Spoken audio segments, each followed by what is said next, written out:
Hello guys, welcome to our YouTube channel study with M. आज मैं आप सभी के लिए काफ़ी इंपॉर्टेंट वीडियो लेके आई हूँ। तो देखिए, आपके आगामी उत्तराखंड पुलिस के एग्ज़ाम के रिगार्डिंग आप सभी को एक इम्पॉर्टेंट क्लास प्रोवाइड कराई जा रही है। ये क्लास डेली सुबह 10 बजे आप सभी को प्रोवाइड की जाती है, जिसमें 50 क्वेश्चन का एक इम्पॉर्टेंट सेट आप सभी को दिया जा रहा है, जो कि आपके आगामी उत्तराखंड पुलिस के एग्ज़ाम के साथ साथ अदर उत्तराखंड एग्ज़ाम के लिए भी काफ़ी इंपॉर्टेंट रहने वाला है। तो आप सभी लोग हमारे इस सेट में स्टार्टिंग से लेकर एंड तक बने रहें। तो चलिए, आज के इस क्लास को हम स्टार्ट करते हैं। स्टार्ट करने से पहले जिन लोगों ने अभी तक हमारे YouTube channel study with M को सब्सक्राइब नहीं किया है, वो सब्सक्राइब कर लें। साथ ही साथ बगल में जो बेल आइकन दिख रहा है, इसे भी प्रेस कर लें, ताकि हम कोई भी वीडियो डालते हैं तो उसका नोटिफिकेशन आपके पास जल्द से जल्द पहुंच जाए। आप सभी लोग हमारे टेलीग्राम चैनल को भी ज्वाइन कर सकते हैं। ये भी स्टडी विद एम के नाम से ही बना हुआ है, और टेलीग्राम चैनल पर रात को 8 बजे क्विज का भी आयोजन किया जाता है। काफ़ी महत्वपूर्ण क्वेश्चन आपको क्विज के रूप में दिए जा रहे हैं, तो आप क्विज ज्वाइन कर सकते हैं। तो चलिए, आज के इस सेशन को हम स्टार्ट करते हैं। इस सेशन का पहला क्वेश्चन है, राज्य में जनपद स्तरीय आपातकालीन परिचालन केंद्रों में टोल फ्री नंबर है। तो देखिए, राज्य में जनपद स्तरीय आपातकालीन परिचालन केंद्रों में टोल फ्री नंबर क्या है? इसका राइट आंसर हो जाएगा 1077। ऑप्शन ए यहाँ पे आपका राइट आंसर है। अगला क्वेश्चन देखेंगे, गुडियाड़ ताल स्थित है। देखिए, गुडियाड़ ताल बताना है किस जनपद में स्थित है, तो यहाँ पे आपका करेक्ट आंसर क्या हो जाएगा? चमोली जनपद में गुडियाड़ ताल है आपके चमोली में। ऑप्शन सी बिल्कुल राइट आंसर है। अगला क्वेश्चन देखेंगे, बैजनाथ धाम किस नदी के तट पर स्थित है? बैजनाथ धाम जो है ये किस नदी के तट पर? गोमती नदी के तट पर। किस जनपद में? बागेश्वर जनपद में। बागेश्वर जनपद में स्थित है। अगला क्वेश्चन देखें, राज्य में कोणधारी वन 900 से लेकर 1800 मीटर की ऊंचाई पर पाए जाते हैं का प्रमुख वृक्ष है। तो देखिए, राज्य में कोणधारी वन का प्रमुख वृक्ष कौन सा है, ये बताना है। तो यहाँ पे आपका राइट आंसर हो जाएगा चीड़। और चीड़ कितने मीटर की ऊंचाई पर पाए जाते हैं, ये भी याद रखेंगे, 900 से लेकर 1800 मीटर की ऊंचाई पर। तो ऑप्शन बी यहाँ पे आपका करेक्ट आंसर है। अगला क्वेश्चन देखेंगे, राज्य में वनों का प्रबंधन या नियंत्रण कुल कितने तरीकों से होता है? तो देखिए, राज्य में वनों का प्रबंधन या फिर नियंत्रण कितने तरीके से होता है? 4 तरीके से। ऑप्शन बी यहाँ पे आपका राइट आंसर है। अगला क्वेश्चन देखेंगे, कुमाऊं में कृषि संबंधी हुड़की बोल गीत किस फसल के अवसर पर गाया जाता है? तो देखिए, कुमाऊं में कृषि संबंधी हुड़की बोल गीत किस फसल के अवसर पर गाया जाता है? यहाँ पे आपका राइट आंसर है खरीफ फसल के अवसर पर। ऑप्शन ए बिल्कुल राइट आंसर है। अगला क्वेश्चन देखेंगे, Indian institute of Ayurvedic drug research स्थित है। तो देखिए, Indian institute of Ayurvedic drug research ये कहाँ स्थित है? ये स्थित है आपके कहाँ पर? ताड़ी खेत में। यानी कि इस क्वेश्चन का राइट आंसर हो जाएगा आपका ऑप्शन डी। अगला क्वेश्चन देखेंगे, राज्य की प्रथम खनन नीति की घोषणा की गई। तो राज्य की प्रथम खनन नीति की घोषणा की गई थी 4 अप्रैल 2001 में। ऑप्शन बी यहाँ पे आपका करेक्ट आंसर है। अगला क्वेश्चन देखेंगे, किसका प्रयोग स्नेहक के रूप में किया जाता है? तो देखिए, स्नेहक के रूप में प्रयोग किया जाता है किसका? ग्रेफाइट का। ऑप्शन ए इस क्वेश्चन का राइट आंसर है। अगला क्वेश्चन देखेंगे, राज्य में चाल खाल योजना संबंधित है। मोस्ट इंपॉर्टेंट क्वेश्चन है, और योजना जो है ये बिल्कुल अच्छे से पढ़ लीजिए। योजनाओं से भी अक्सर आयु के द्वारा क्वेश्चन पूछ लिए जाते हैं। तो राज्य में चाल खाल योजना जो है इसका संबंध किससे है, ये बताना है। स्वरोजगार से, जल संचयन से, पर्यटन से, या फिर खनन से? तो यहाँ पे आपका राइट आंसर हो जाएगा जल संचयन से। चाल खाल योजना संबंधित है जल संचयन से। अगला क्वेश्चन देखेंगे, उत्तराखंड में डेयरी संघ स्थापित किया गया। तो देखिए, उत्तराखंड में डेयरी संघ स्थापित किया गया, कहाँ पर स्थापित किया गया? इसकी स्थापना की गई हल्द्वानी में की गई थी। अगला क्वेश्चन देखेंगे, चैतू के रुक्मणी हरण चित्रमाला में चित्रों की संख्या कितनी है? देखिए, चैतू के रुक्मणी हरण चित्रमाला में चित्रों की संख्या बतानी है। तो यहाँ पे आपका करेक्ट आंसर है 13। 13 इसमें चित्र हैं। अगला क्वेश्चन देखेंगे, राज्य में भगवान विष्णु की मूर्ति अभंग मुद्रा में कहाँ स्थित है? देखिए, यूनिक क्वेश्चन है ना, इंपॉर्टेंट क्वेश्चन है। और राज्य में देखिए, भगवान विष्णु की अभंग मुद्रा में मूर्ति बतानी है, कहाँ पर, किस स्थान पर स्थित है? तो यहाँ पे आपका राइट आंसर हो जाएगा, कहाँ पर है? आदि बद्री धाम में। ऑप्शन डी इस क्वेश्चन का राइट आंसर आपका हो जाएगा। तो चलिए, अगला क्वेश्चन देखें, लाली किस प्रकार का गीत है? तो देखिए लाली जो है ये किस प्रकार का, ये एक ऋतु गीत है।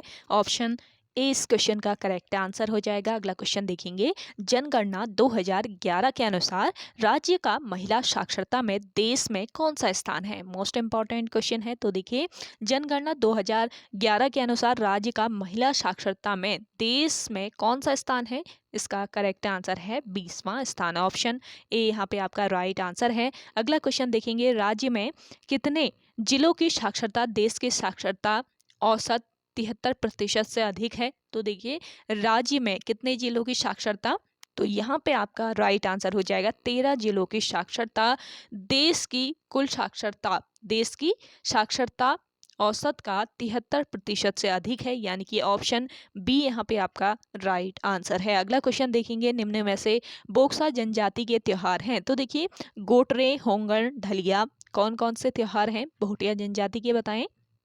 तो देखिए गोटरे, होंगड़, ढलिया सभी हैं, तो उपयुक्त सभी ऑप्शन डी इस क्वेश्चन का करेक्ट आंसर हो जाएगा। अगला क्वेश्चन देखेंगे, Garhwal motor users cooperative transport society का मुख्यालय स्थित है? तो देखिए Garhwal motor users cooperative transport society, इसका मुख्यालय बताना है, तो कहाँ पर? रामनगर में इसका मुख्यालय है। ऑप्शन ए इस क्वेश्चन का राइट आंसर हो जाएगा। अगला क्वेश्चन देखेंगे, उत्यासु बांध परियोजना स्थित है? देखिए उत्यासु बांध परियोजना की अगर हम बात करते हैं तो ये किस नदी पर स्थित है? उत्यासु बांध परियोजना है आपके अलकनंदा नदी पर। ऑप्शन डी इस क्वेश्चन का राइट आंसर है। अगला क्वेश्चन देखेंगे, दिव्यांग लोगों को सरकारी सेवा में कितना प्रतिशत आरक्षण है? तो देखिए दिव्यांग लोगों के लिए सरकारी सेवा में कितने प्रतिशत का आरक्षण दिया गया है? 3% का। ऑप्शन बी इस क्वेश्चन का करेक्ट आंसर है। चलिए अगला क्वेश्चन देखते हैं, दहेज अंधेरे से उजाला, दहेज अंधेरे से उजाला नामक रचनाएं किसकी है? तो देखिए दहेज और अंधेरे से उजाला नामक जो रचनाएं हैं, तो ये रचनाएं किसकी है? मोहनलाल बाबुलकर की। ऑप्शन ए इस क्वेश्चन का करेक्ट आंसर है। अगला क्वेश्चन देखेंगे, राज्य में हाल ही में किस व्यक्ति को केदार सिंह रावत पर्यावरण पुरस्कार से सम्मानित किया गया है? तो देखिए राज्य में केदार सिंह रावत पर्यावरण पुरस्कार से सम्मानित किस व्यक्ति को किया गया है? तो ये व्यक्ति है नरेंद्र सिंह नेगी। ऑप्शन ए इस क्वेश्चन का करेक्ट आंसर है। अगला क्वेश्चन देखेंगे, भुल्ला ताल स्थित है? कहाँ पर स्थित है भुल्ला ताल? तो देखिए भुल्ला ताल स्थित है आपके कहाँ पर? पौड़ी गढ़वाल में। ऑप्शन सी यहाँ पे आपका राइट आंसर है। अगला क्वेश्चन देखेंगे, जयपुर मंदिर स्थित है? जयपुर जो मंदिर है आपका ये स्थित है कहाँ पर? उत्तरकाशी जनपद में। ऑप्शन सी बिल्कुल करेक्ट आंसर हो जाएगा। अगला क्वेश्चन देखेंगे, पांडवों के पूर्वज पुरुजन्य ने किस स्थान पर तप किया था? तो देखिए पांडवों के पूर्वज थे पुरुजन्य, इन्होंने किस स्थान पर तप किया था? ये स्थान है आपका देखिए ध्यान बद्री, ध्यान बद्री में इन्होंने तप किया था पांडवों के पूर्वज पुरुजन्य ने। तो आप सभी को आज का ये सेशन पसंद आ रहा है, जल्दी से लाइक कर लीजिए। जिन लोगों ने अभी भी हमारे YouTube channel study with M को सब्सक्राइब नहीं किया है वो सब्सक्राइब कर लीजिए, क्योंकि काफ़ी इंपॉर्टेंट क्लासेस आप सभी को स्टडी विद एम के द्वारा प्रोवाइड की जा रही हैं। साथ ही साथ प्रैक्टिस सेट आयोग के पैटर्न पर तैयार किए गए प्रैक्टिस सेट आपको बिल्कुल फ्री ऑफ कॉस्ट मिल रहे हैं स्टडी विद एम पर, तो चैनल को जल्दी से सब्सक्राइब कर लीजिए। साथ ही साथ आप सभी को हिंदी की क्लास मिलती है शाम 5 बजे, तो जिन लोगों ने हिंदी की क्लास ज्वाइन नहीं की है तो अभी भी बता रही हूँ ज्वाइन जरूर कर लीजिए, क्योंकि देखिए स्किप मत कीजिएगा। 20 नंबर की आपकी हिंदी आती है, तो अगर 20 में से आप 18-19 नंबर ले आते हैं हिंदी में तो आपका बहुत अच्छा एक आपका बैक बन जाएगा। तो आप सभी लोग हिंदी अच्छे से पढ़ लीजिए, और हिंदी आपको विद डिटेल एक एक क्वेश्चन बहुत डिटेल में समझाया जाता है शाम 5 बजे वाली क्लास में, तो वो स्पेशली हिंदी की क्लास रहती है। उसके लिए आप सभी लोग 5 बजे स्टडी विद एम पर विजिट करके उस क्लास को देख सकते हैं। साथ ही साथ आज रात को आप सभी को प्रैक्टिस सेट प्रोवाइड कराया जाएगा, आईओ के पैटर्न पर तैयार किया गया, तो 100 क्वेश्चन का प्रैक्टिस सेट होगा। आप अपना आगामी क्वेश्चन पेपर समझ कर उसको सॉल्व करेंगे तो आप सभी लोगों को काफ़ी हेल्प मिल जाएगी, क्योंकि प्रैक्टिस सेट आपको सॉल्व करना बेहद ज़रूरी है। और देखिए साथ ही साथ शेयर ज़रूर कीजिएगा हमारे इन सेशंस को, क्योंकि आप सभी लोगों के लिए यहाँ पे मेहनत की जा रही है। तो कुछ लोग कह रहे हैं कि आप लाइव क्लास प्रोवाइड कराओ, ये पॉसिबल नहीं है। देखिए मैं भी वर्किंग हूँ, तो यहाँ पे इतना टाइम नहीं मिल पाता है, सुबह जल्दी उठ के मुझे क्लासेस रिकॉर्ड करनी होती हैं, तो इसलिए मैं लाइव क्लास नहीं दे सकती आपको। तो जब मेरे को टाइम मिलेगा बाद में देखेंगे कि आपको लाइव क्लास भी प्रोवाइड कराए जाएँ। और साथ ही साथ बता दूं आपको, करंट अफेयर की क्लास आज शाम को आप सभी को प्रोवाइड करा दूंगी मैं। तो आप सभी लोग करंट अफेयर के लिए तैयार रहेगा। और करंट अफेयर की क्लास जो है डेली चलेगी आपकी अब से। और आप सभी को इस चैनल की रीच बढ़ानी है, आप सभी लोग ही बढ़ाए इस चैनल की रीच को, तभी कंटिन्यूसली आपको प्रॉपर क्लासेस मिल रही हैं। वैसे भी अगर आप रीच बढ़ाते हैं तो आपको करंट अफेयर भी डेली बेसिस पे प्रोवाइड कराया जाएगा। तो चलिए अगले क्वेश्चन की ओर बढ़ते हैं। अगला क्वेश्चन है आपका, देखिए, बम्पा मेला किस घाटी में लगता है? तो बम्पा जो मेला है आपके लगता है कहाँ पर?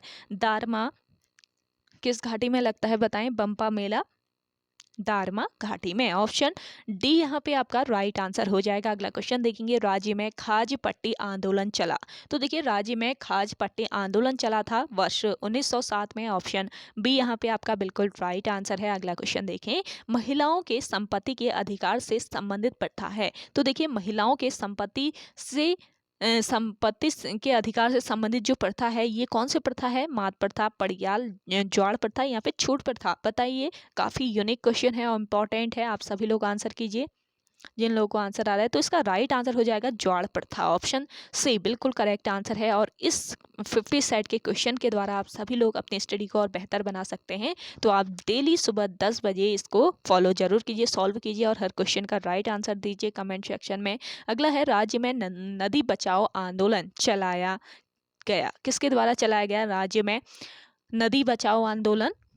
सुरेश भाई के द्वारा। ऑप्शन बी यहाँ पे आपका राइट आंसर है। अगला क्वेश्चन देखेंगे, टिहरी में बाल सभा का गठन कब हुआ? देखिए, टिहरी में बाल सभा का गठन किया गया, कब किया गया? वर्ष 1935 में किया गया। ऑप्शन ए यहाँ पे आपका राइट आंसर है। अगला क्वेश्चन देखेंगे, निम्न में से वेदों का प्रणयन स्थल वाला बुग्याल है। तो देखिए, वेदों का प्रणयन स्थल वाला जो बुग्याल है आपका, ये कौन सा बुग्याल है? देखिए, जल्दी से आंसर कीजिए जिन लोगों को आंसर आ रहा है। आप समझिए कि ये आपकी क्विज चल रही है, तो आप सभी लोग आंसर कीजिए हर क्वेश्चन का। तो ये बुग्याल है आपका बेदनी बुग्याल, जिसको वेदों का प्रणयन स्थल भी कहा जाता है। अगला क्वेश्चन देखेंगे, नंदा देवी यात्रा के समय उसके ससुराल क्षेत्र का पहला पड़ाव है। तो देखिए, नंदा देवी यात्रा के समय उसके ससुराल क्षेत्र का पहला पड़ाव कौन सा पड़ाव है? इसका राइट आंसर हो जाएगा, देखिए, कुलसारी। ऑप्शन ए बिल्कुल राइट आंसर है। अगला क्वेश्चन देखेंगे, टिहरी गढ़वाल में चाय की खेती प्रारंभ की। तो टिहरी गढ़वाल में चाय की खेती कब प्रारंभ की गई? ये वर्ष कौन सा था? ये वर्ष था आपका वर्ष 1835। ऑप्शन डी इस क्वेश्चन का राइट आंसर है। अगला क्वेश्चन देखेंगे, अल्मोड़ा में एक औषधालय की स्थापना की गई। तो किसके द्वारा की गई? तो देखिए, अल्मोड़ा में एक औषधालय की स्थापना की गई लुसिंगटन के द्वारा। ऑप्शन सी इस क्वेश्चन का राइट आंसर हो जाएगा। चलिए अगला देखेंगे, पंवार वंश में युवराज के लिए प्रयुक्त शब्द है। तो देखिए, पंवार वंश में युवराज के लिए कौन सा शब्द प्रयुक्त किया गया है? ये शब्द है टीका। ऑप्शन बी इस क्वेश्चन का राइट आंसर हो जाएगा। आपका इंपॉर्टेंट क्वेश्चन है। अगला क्वेश्चन देखें, गढ़वाल का 52वां गढ़ है। बताइए कौन सा गढ़ है 52वां? आपने 52 गढ़ पढ़े होंगे ना, परमार वंश के जो गढ़ थे। तो 52 गढ़ आपने गढ़वाल के 52 गढ़ों को पढ़ा होगा अच्छे से। तो कौन सा 52वां गढ़ है बताओ? तो यहाँ पे राइट आंसर हो जाएगा, जिन लोगों को नहीं आ रहा है, लोधनगढ़। ऑप्शन डी बिल्कुल राइट आंसर है। 52वां गढ़ है आपका लोधनगढ़। अगला क्वेश्चन देखेंगे, पौरव शासन के निवास स्थान को कहा जाता है। पौरव शासन का जो निवास स्थान है, इसे क्या कहा जाता है? इसको कहा जाता है, देखिए, कोट कहा जाता है। ऑप्शन बी यहाँ पे आपका राइट आंसर हो जाएगा। अगला क्वेश्चन देखेंगे, कार्तिकेय राजवंश के समय सेना कितने भागों में विभक्त थी? तो देखिए, कार्तिकेय राजवंश के समय सेना कितने भागों में विभक्त की गई थी? 4 भागों में विभक्त की गई थी। आप सभी को कुछ दिनों में हो सके तो 1 तारीख से रिवीजन क्लासेस दी जाएं आपके आगामी उत्तराखंड पुलिस के एग्जाम के लिए, साथ ही साथ फॉरेस्ट गार्ड के लिए। तो आप सभी लोग रिवीजन क्लासेस के लिए भी तैयार रहिएगा। अगला क्वेश्चन देखते हैं, इंद्रचंद चंद राजवंश का कौन से क्रम का शासक था? तो देखिए, इंद्रचंद बताना है कि चंद राजवंश के कौन से क्रम का शासक था। तो यहाँ पे आपका राइट आंसर हो जाएगा चौथे क्रम का। इंद्रचंद चौथा चंद शासक था। अगला क्वेश्चन देखें, गोल्ला चौड़ किला स्थित है। कहाँ पर स्थित है गोल्ला चौड़ किला? बताएं जल्दी से। तो देखिए, चंपावत में स्थित है गोल्ला चौड़ किला। और यहीं पर बाणासुर का किला भी स्थित है चंपावत जनपद में ही, इसको भी ध्यान रखेंगे। अगला क्वेश्चन देखें, निम्न में से कौन सा शब्द युग्म गलत है? तो देखिए इनमें से शब्द युग्म कौन सा गलत है ये बताना है, तो इसका करेक्ट आंसर क्या हो जाएगा? निशान चिन्ह। निशान चिन्ह शब्द युग्म गलत है। तो ऑप्शन ए बिल्कुल राइट आंसर है। अगला क्वेश्चन देखेंगे, पर्यावरण का सही संधि विच्छेद है। तो देखिए पर्यावरण का सही संधि विच्छेद क्या हो जाएगा? यहाँ पे आपका परिधन आवरण बिल्कुल करेक्ट आंसर है। और ये किस संधि का उदाहरण है ये आप जल्दी से बताएं कमेंट सेक्शन में। आपको संधियाँ बहुत पढ़ा दी हैं शाम 5 बजे वाली क्लास में, तो जो लोग 5 बजे वाली क्लास फॉलो करते हैं जल्दी से आंसर कीजिए। अगला क्वेश्चन देखेंगे, इनमें से कौन सा शब्द अशुद्ध है? आपसे डेली बोलती हूँ कि आप हर क्वेश्चन का आंसर कीजिए, तो आप करते नहीं हैं। आपसे रिक्वेस्ट है मेरा, तो कीजिए आप सभी लोग आंसर। तो देखिए इनमें से कौन सा शब्द अशुद्ध है ये बताना है, तो यहाँ पे आपका करेक्ट आंसर हो जाएगा ऑप्शन सी पुण्य। पुण्य शब्द आपका क्या है? अशुद्ध है। अगला क्वेश्चन देखेंगे, जंगल में लगने वाली आग। तो जंगल में लगने वाली आग क्या कहा जाता है? इसको दावानल कहा जाता है। अगला क्वेश्चन देखेंगे, शिव का विशेषण क्या है? तो देखिए शिव का विशेषण बताना है, तो यहाँ पे आपका राइट आंसर क्या हो जाएगा? शैव। शैव जो है ये शिव का विशेषण है। अगला क्वेश्चन देखेंगे, भाषा शब्द संस्कृत के किस धातु से बना है?